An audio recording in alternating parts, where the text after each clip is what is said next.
Bonjour à tous, bienvenue sur Sensation. Aujourd'hui, je reçois Stéphane Noël, directeur de l'EFS Île-de-France. Bonjour. Bonjour. Alors, l'EFS Île-de-France, qu'est-ce que c'est? C'est l'établissement français du sang, un opérateur civil unique de la transfusion sanguine en France. Vous assurez une mission de service public essentiel, approvisionner les établissements de santé en produits sanguins. Est-ce que dans un premier temps, vous pouvez nous présenter votre activité et vos actions ? Écoutez, bien volontiers, l'EFS Île-de-France, c'est un établissement qui comporte à peu près 1400-1500 personnes. Notre objectif et notre mission, c'est de recruter les donneurs, de les fidéliser, d'organiser la collecte des produits sanguins, de préparer ces produits sanguins pour les transformer en produits thérapeutiques.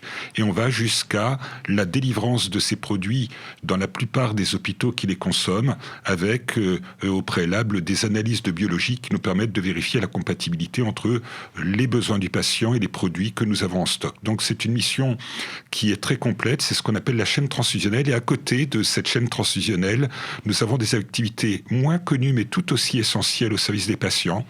Nous participons notamment au recruteur des donneurs volontaires de moelle osseuse, essentiel pour la prise en charge de certains patients. Nous réalisons beaucoup d'analyses de biologie médicale. L'EFS est le principal laboratoire de biologie médicale en France. Et puis au-delà de ça, nous avons des banques de tissus, des banques de cellules. Et je voudrais d'ailleurs ici, même si cette émission est consacrée au don du sang pour l'essentiel, appeler les gens aussi à penser au don de soi en général, don d'organes, don de tissus. C'est tout à fait essentiel. Et aujourd'hui, il faut savoir qu'en France, il y a des patients qui ont difficulté à trouver des solutions thérapeutiques parce qu'il n'y a pas assez de Français qui pensent à ces dons de soi en général. Et donc justement, l'année 2022 est bientôt terminée. À ce jour, il y a eu plus de 2,5 millions de prélèvements effectués, ainsi que 1,5 million de donneurs. Est-ce que vous pouvez rappeler l'importance de donner son sang? Qu'est-ce que ça permet ?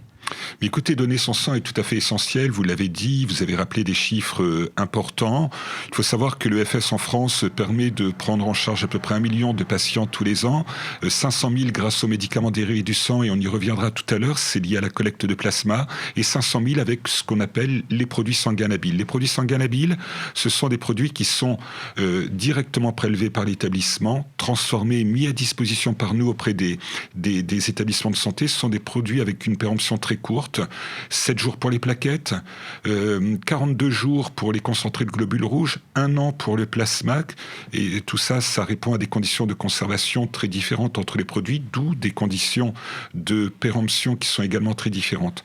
Ces produits sanguins labiles, ils sont essentiels pour certains patients. S'ils n'ont pas ces produits, leur vie est menacée. Donc on comprend bien que tous les jours, nous devons faire en sorte de pouvoir proposer les produits.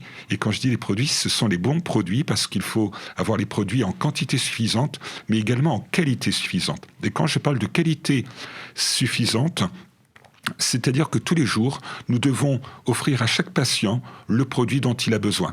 Donc c'est pour ça que nous devons recruter des donneurs de tous les groupes sanguins et avec une plus grande pression, entre guillemets, sur les donneurs de groupe O, qui est le groupe universel et qui nous permet notamment de répondre à un patient qui arrive en situation d'urgence et pour lequel nous n'avons pas le temps de faire tous les groupages sanguins et pour lesquels nous devons apporter une réponse thérapeutique immédiate. Et donc on comprend bien que ces groupes, et notamment le groupe O négatif, ce sont des groupes importants parce que le patient qui arrive en urgence, eh bien, il faut tout de suite apporter une réponse thérapeutique adaptée en termes de produits sanguins et de fait, nous commençons la prise en charge avec ces produits-là avant de la réaliser avec les groupes les plus appropriés une fois que nous avons réalisé les groupages sanguins. Je parle d'autosuffisance qualitative et c'est une préoccupation dont on a échangé à l'instant en préparant cette émission. C'est notamment pour ça aussi que nous avons réalisé une semaine de sensibilisation au sang rare. Pourquoi ? Il faut savoir que on entend tous parler des groupes sanguins A, B, O, positifs ou négatifs, et d'ailleurs je viens de les évoquer à l'instant, mais il y a 380 groupes sanguins au total. Et au-delà de ces groupes les plus connus, et ce sont effectivement les groupes qui structurent la prise en charge transfusionnelle, il y a beaucoup de groupes sanguins, 380, et pour certains patients, il nous faut apporter une solution absolument de compatibilité la plus forte possible entre le profil du patient et le produit que l'on va amener. C'est un peu comme dans le contexte d'une greffe, on a tous ça en tête. La greffe, il faut une compatibilité absolue. C'est plus simple avec les produits sanguins, mais néanmoins, c'est un exercice important, exigeant que nous devons réaliser. Et les patients, certains ont des groupes sanguins rares, voire très rares. Et certains patients qui ont des groupes sanguins rares, voire très rares, en plus, doivent faire l'objet d'une prise en charge transfusionnelle très très régulière, très périodique. Et c'est encore une exigence supplémentaire d'absolue compatibilité entre le patient et les produits qu'il reçoit. Ces groupes sanguins rares, on va les retrouver essentiellement dans la communauté afro-antillaise. Essentiellement. Et donc, si vous êtes originaire de cette communauté afro-antillaise ou si vous avez des ancêtres issus de ces territoires, je vous appelle à venir donner votre sang. C'est important. Ce mécanisme, beaucoup de Français ne l'ont pas. Dans cette communauté, dans ces communautés, encore un petit peu moins. Il y a des freins, il y a des peurs, il y a des craintes. Donner son sang ne fait pas mal. Donner son sang est un exercice qui est totalement sécurisé. C'est vraiment une exigence absolue que nous avons à l'EFS de garantir la sécurité, tant pour nos donneurs que pour les patients. Mais nous avons besoin de l'ensemble des donneurs et nous avons besoin que cette communauté afro-antillaise, ou les gens qui ont des origines de ces territoires, viennent donner leur sang. C'est important.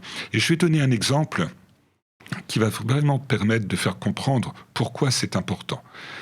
Dans cette communauté afro-antillaise, ou également les gens originaires de la Réunion, océan Indien, dans ces communautés, il y a une maladie génétique qui est la principale maladie génétique au monde aujourd'hui, qui est la drépanocytose.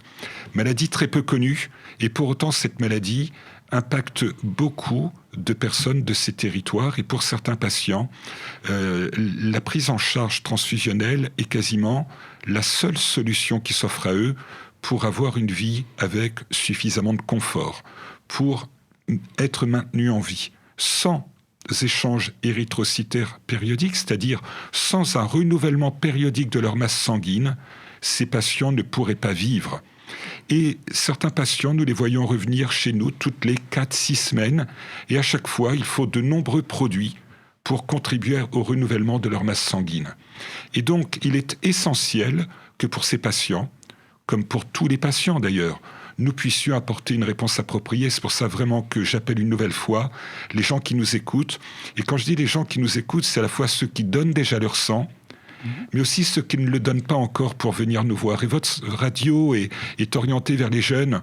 Les jeunes sont solidaires, ont cette volonté de solidarité. C'est aujourd'hui ancré dans leurs mœurs, le partage. J'en appelle vraiment à vos auditeurs de nous rejoindre, de venir, y compris ceux qui n'ont pas encore osé venir. Et donc justement, vous aviez évoqué la 2e édition de la semaine de sensibilisation au sang rare. C'était du 14 au 20 novembre. Vous avez également fait une campagne de sensibilisation sur le don de plasma du 17 octobre au 6 novembre. On sait que généralement, la France importe beaucoup, notamment des États-Unis. C'est un enjeu vital, le don de plasma également. Alors, le don de plasma, il y a effectivement une importation de médicaments dérivés du sang en France. Ça va être des immunoglobulines, des facteurs de coagulation, qui sont produits par des établissements pharmaceutiques et qui sont importés sur le territoire national. Un laboratoire pharmaceutique français peut importer du plasma étranger pour produire des médicaments dérivés du sang. Nous n'importons pas de produits de l'étranger pour ce que j'appelais tout à l'heure les produits sanguins labiles, c'est-à-dire les produits délivrés par l'UFS auprès des établissements de santé. Par contre, c'est un enjeu de santé publique tout à fait important que de pouvoir, en France, accroître très significativement la production de plasma, tout simplement parce qu'il manque aujourd'hui sur le territoire national de médicaments dérivés du sang. Régulièrement, l'Agence du médicament, et vous pouvez aller voir sur Internet, vous vous en rendrez compte, est amenée à émettre des recommandations pour hiérarchiser les modalités de prise en charge des patients qui ont besoin de ces médicaments, tout simplement parce qu'il y a une pénurie internationale de médicaments dérivés du sang. Et aujourd'hui, l'UFS, mais dans le cadre d'une filière qui se structure sous l'autorité du ministère de la Santé, a l'ambition d'accompagner ces patients, et ça veut dire que nous allons devoir accroître le prélèvement de plasma, et pour ça, nous avons besoin des donneurs. Je le redis, Donner son sang, ça ne fait pas mal. Donner son sang, c'est très simple. En 1 heure, vous soignez 3 vies. Et pour donner votre sang, eh bien, vous allez sur notre site internet, vous mettez don du sang dans un moteur de recherche. Vous trouverez les lieux de collecte les plus proches de chez vous. Et de là, vous pourrez choisir votre lieu de collecte, prendre rendez-vous, faire un petit test d'éligibilité pour vérifier que vous pouvez donner votre sang en toute sécurité. Et aller nous rejoindre. Au cabinet. Merci beaucoup Stéphane Noël d'avoir été avec nous sur Sensation.